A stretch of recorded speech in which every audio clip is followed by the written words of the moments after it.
it's the same chance as, you know, somebody in Arizona as there is Minnesota. And so you just said two things that are very true. So yeah, so when you go to when you actually physically go to the auction, like I said, I do it, you got a lot of people there that know each other, but you don't know that they actually know each other. Okay, and there's some stuff going on there that is legal or not, I don't know, they make it happen. Florida, you just mentioned, by the way, it is the most popular online taxing certificate purchasing state in the nation. We can also tell you that in many places in Florida, they don't have to record liens, so you don't know what's attached to that property. Ask us how we know. And you say Miami. Miami. Which I've also been advised, you know, buying properties in Florida is dangerous. Once again, if you read this book, and I don't remember if it was in this book or the information that you gave me, but one of them says, one of the best and easiest places to buy taxing certificates online is in Florida. One of the most dangerous places to buy taxing certificates is in Florida. Right? So, yeah, all right. So, can we move along now? Any other questions? No? This is great. I can just answer questions if you want. It'd be fantastic. All right. I mean, I spent a lot of time putting together this presentation, but if you just want me to answer questions, I can. All right? It's not for everyone. I think I've already pounded that hard enough. Yes, it's not for everyone. You do not own the property. Oh yeah, we already answered that. You don't, when you buy a tax lien certificate, you're not buying the property. Okay? You are just buying the interest in that tax lien. Period. Okay? We kind of talked about that. Good. A lot of stuff we're going to be able to fly through. Continue. Don't think local, think national. I think I've made that pretty clear, right? And it was funny because when I first started doing my research, I was told that Nevada was a tax deed state. You can only buy properties at auction. Period. And you don't buy tax lien certificates, you buy the deed to the property. Okay? And honestly, I forget now. I actually want to say that Nevada is unencumbered. When you buy, I've had a couple of things outside of that. I haven't bought any properties here in Nevada, but I heard that it was unencumbered. And it reads, I've read the state stuff. I need a lawyer to read it for me because it reads very complicated. Right? But then, as I was talking to people, and I've been talking to a lot of people about this, is where I'm getting all this information from. Someone said, "No, we're a tax lien certificate state." I was like, "Oh, I read that. By the way, I read that in that book and Steve's information. I read that, and I'm like, now why do these people know that I live here? Why I don't know that it's a tax lien certificate state? I live here. I've been doing all the research. Yeah, well, I dug a little deeper." Yeah, there is. We're a tax lien certificate state as well. However, Washoe County, I think last year there were 3. In Clark County, there were like 7. Right? Just depends what the county wants to do. Depends on what the county wants to do. There's a whole bunch of rules that the county follows all the state laws, and these properties fall into this other situation. So then they decided, oh, we have to find out a different way. We can't sell them as a deed. We have to sell them as a tax lien certificate. Yeah. If I'm not mistaken, you can't buy the tax deed here in the state over the counter. You can in a lot of other states. Yeah. Some states you can buy over the counter. He means not actually during the actual auction. After the auction, you can buy over the counter. In Nevada, you cannot. Like that said, whatever does not sell at the auction this year will not get touched again unless the property owner redeems it. It will not get touched again until the next year. It'll continue collecting fees and interest, but yeah. One other thing too, when I was doing some research, is it common you found that they're very sparse? Some do them like once a year only, or once every 6 months they do these tax liens? Let's say Carson City. So Carson City is its own county. If you did not already know that, Carson City is its own county. They have not had a tax deed sale or a tax lien certificate sale in 15 years. Story County, was it Story County? One of the other counties close by, it's been a while since I looked in Nevada, has not done one for 3 years. No rhyme or reason. And actually, I called, but if it was Story or, it was one of those counties. I'm like, well, when do you plan on doing it again? She literally said, I don't remember the name, well, when Joe feels like having another one. That was literally the answer. All right. So you don't have to pay property tax in Carson City, is what you're saying? Apparently not. Don't pay property tax in Carson City. Yes, I don't know. The place I was looking in Placer County, I know they have one. They do one every year, apparently in November. that's all I knew, they do one on every year, same time. The Most- list comes out, people can look at it beforehand. Yeah, most states, and honestly, of the 17 counties in Nevada, 14 of them are that way. Every year, you can count on it, it's set, it's the third Thursday, and actually, I don't remember when it is now, but it's set. It's the second Tuesday or third Thursday or whatever it is of this month, every year, period. Elko was also very active in their, Yes, yeah, there's a big list in Elko. they were sending them to me on a regular basis. It was, Yeah. they're very active in tax deeds. Yeah, and look, so I looked at the list because I got into this after the Clark County and after Elko. But Elko actually had a longer list of tax deeds for sale than Clark County. There was like, I don't know, 200 properties, 300 properties on there. Crazy. All right, there are auctions daily. Yeah, with 1,152 counties, there's auctions, multiple auctions every day. We've only got 365 days in a year, right? So obviously it happens on, so if this is something that you decide you want to do on a regular basis, you can make this a full-time gig, if that's what you want to do. I'll talk a little more about that later. All right, stick to improved residential properties. I mentioned that the most of these that you see are vacant land. Vacant land, right?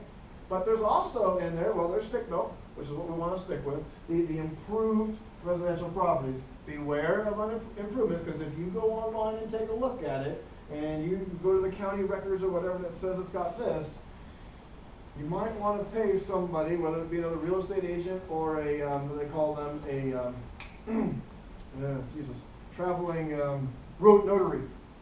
You know, we got traveling notaries. I don't know if you guys are familiar with this.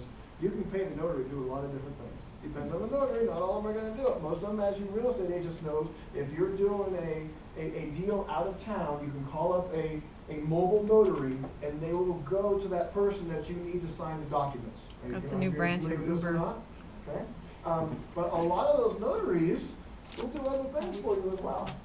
You know, so if you want you want somebody to have eyes on the ground somewhere across the country, you either call Stephen Gale, or you call a mobile notary to have them go put some eyes on the ground and pay them $20, $50, or whatever they have to do. Some of them will do it, not all of them. But yeah, because you're going to see certificates available for, once again, vacant land, single-family homes, mobile homes, industrial, commercial, everything. Anything that's going to have, you know, any piece of property is going to have taxes attached to it. There's tax lien certificates available, or there's going to be a tax deed auction. What was the problem with doing it with land, vacant land, instead of? You don't know. Like I said, it's in the eye of the beholder. So, do you know where Gabbs is? So, would you spend top dollar for vacant land out in Gabbs? So the thing is just, if you had time to go check out the land. If you could do it. It's not the problem with right. buying vacant land, it's that you don't know what. Exactly. And I haven't gotten there yet, but I need to make sure that I tell you this before I run out of time here. I told you you can get properties for pennies on the dollar, and that is true, okay? But don't expect it, right? But plan on it. Plan on becoming the owner of the property. Now, your focus is going to be to get the interest, right? But you need to buy that certificate or whatever it is that you're buying, and you need to make sure that you're planning on buying that piece of property, which means you need to have as much information about that piece of property as you possibly can. Because, you know, if you're looking at, there was a piece of land that I was looking at, and I thought was fantastic. The lien was like, I don't know, $70. It was 40 acres. $70 for 40 acres, right? Yeah, I don't know if it was worth that $70. You know what I'm saying? So you gotta do your research. In vacant land, if you're willing to be able to be speculate on what's going to happen, and if you think that you can hold on to that land long enough to where it becomes incredibly valuable, sure, then do it. That's why they're saying stick with, you know, single-family residential homes. There's plenty of them available across the country, and that's going to be your best, simplest bets. Okay, and like you know, we talk about plexes and apartment buildings; those are available too through here, but you need to make sure that you know what you're buying. What else? Sometimes purchased in bulk. I forget the name of the county, but the county that Cleveland, Ohio is in. I just happened to spend a lot of time in Cleveland this year, so while I was in Cleveland, I thought I'd look it up and figure out what was going on there. To my surprise, I found a a tax lien certificate that was available. It was a little over $10 million. I went, oh, tell me about this property, right? It's gotta be insane.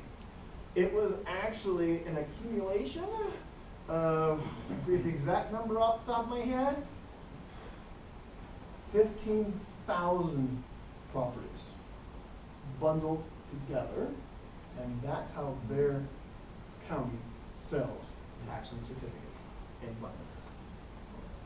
Now, with that said, hey, if you're a gambler, you want to take that chance, because obviously you're not going to research each and every one of those. How long is it even going to take you to go through all those once you've purchased them? So if maybe you're a big time player, way bigger than me, if you're a big time player, do you want to jump on something like that? Most of the times those are purchased like by banks, these large corporations. And then of course they have these teams of people that go out and sort through them and figure out what to do with them. Steve? Yeah, you were talking about GABs, and it just kind of struck a chord. I know somebody who bought a piece of property in GABs, and it had a structure on it, but the people that were living in the structure were not the owners. They had a terrible time getting them out. So that's also something you want to research, is who is actually occupying the property at the time it goes to auction. And if I remember it's in Nevada, if somebody occupies or shows that they are taking care of the property for a certain period of time, help me out with this, they can actually take possession of the property. This is a law that's out there. And I forget, it's like 5 years or something like that.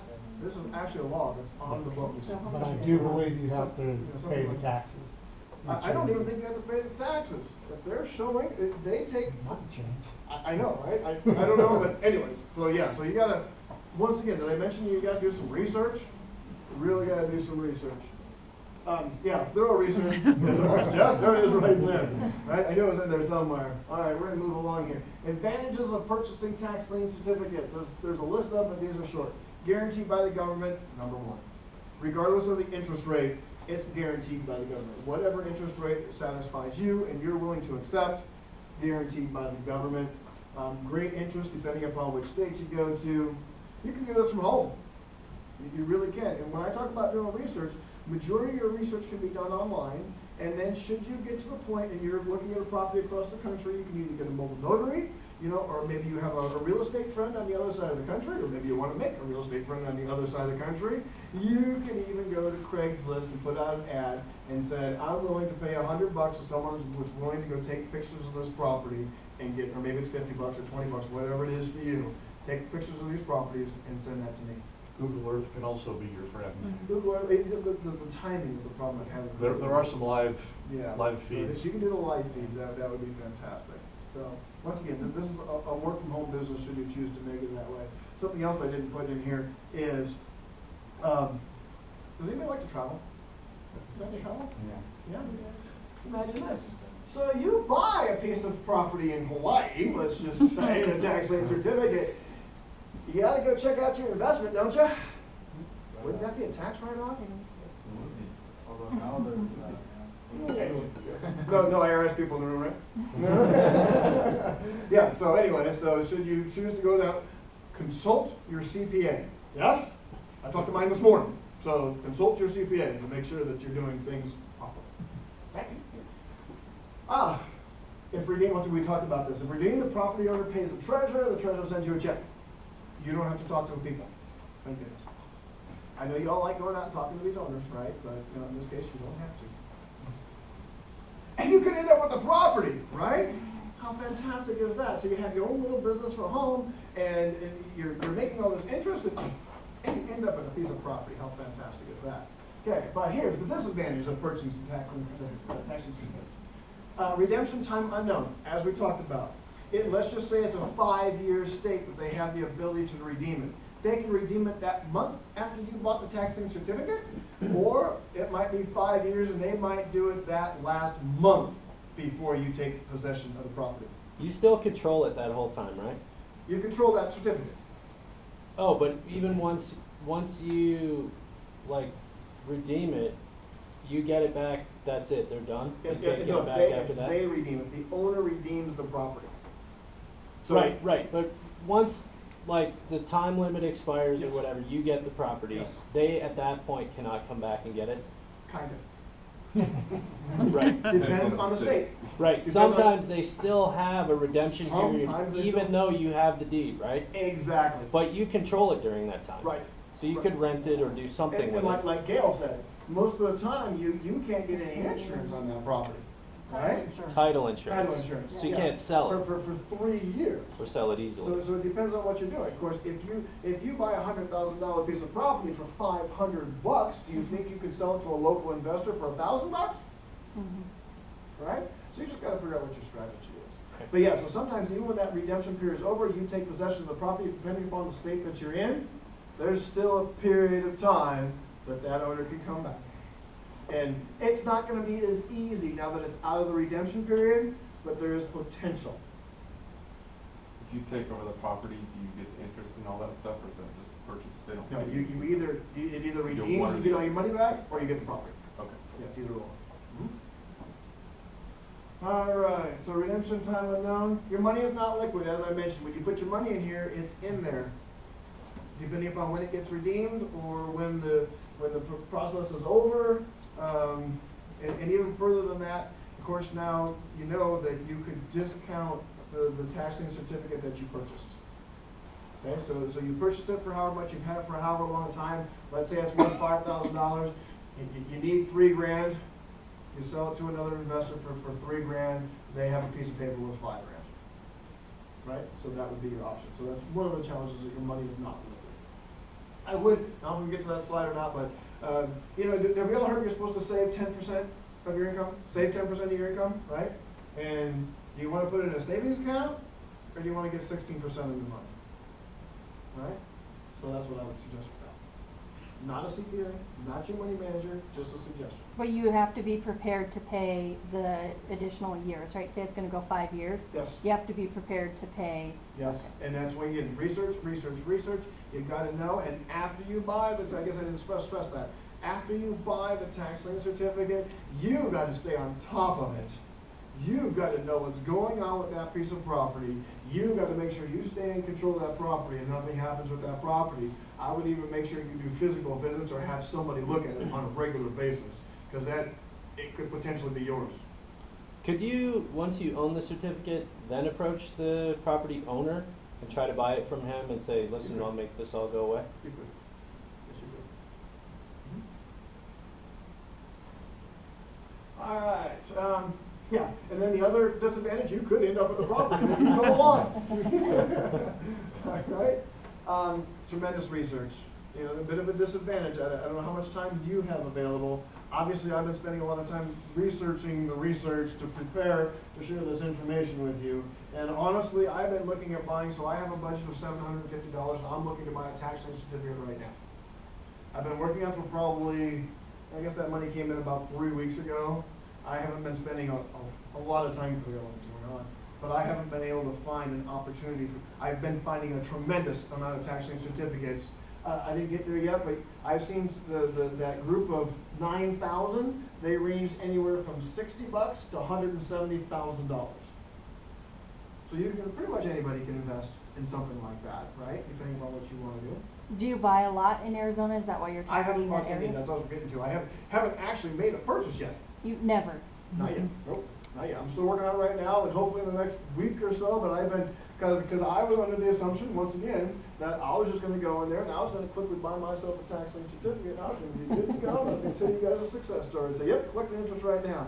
But the more research that I've done, the more time that I've spent, obviously preparing, the more I've realized that even when I do come down to one specific piece of property, then the research really begins. And I haven't even got that far. I got a handful of them that I'm looking at. My best one that I have on my list right now is a piece of vacant land, which I've already suggested against, right? So I'm against my own word. But it is $490, $480, and it is, let's see, it's 5 acres. And it's worth, so some of these counties, I don't know if you guys have been around the country looking at different county websites, some of these counties will give you an estimated value, not the assessed value or the taxable value, but an actual value of that property.